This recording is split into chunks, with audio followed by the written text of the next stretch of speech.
Маркетите и пазарите полни во ек на економска криза. Изминатиот период цените секаде се покачени.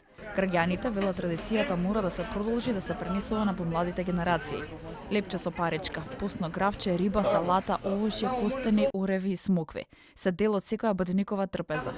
За овие производи мора да се најде пари. Граѓаните велат дека цените се повисоки за разлика од претходно, но велат обичаите треба да се почитуваат, а традицијата да се продолжува. За празниците секој купува колку што му дозволува семејниот буџет.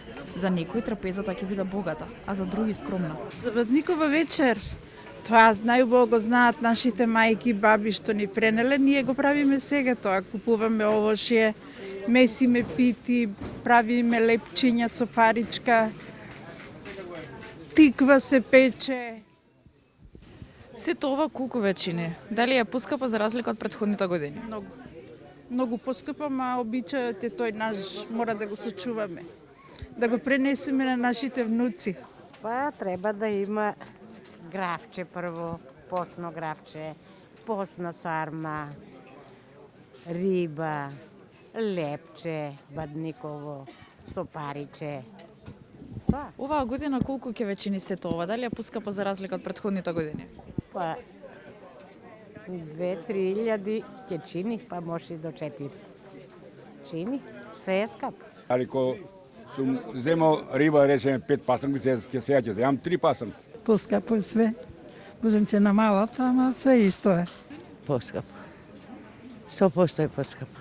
Месото што го земал веќе 1000 динара, а нека се 2 кило. Продавачите пак велат дека во однос на продажбата од претходните години и оваа се забележуваат разлики и во прометите. Велат дека робата е квалитетна како и претходно, но дека и нивните трошоци се зголемени. Разликата е очигледна. Значи прометот е помал нормално. Зимскиот период енергенси треба да се произведат овие работи. Енергенси значи уствари загревање на оранжериите, фолиите и така да се добие овој производ. Значи нормално е да бидат малце поскапи во споредба со летниот период каде ќе имаме бесплатни енергенси, тоа е сончевата енергија.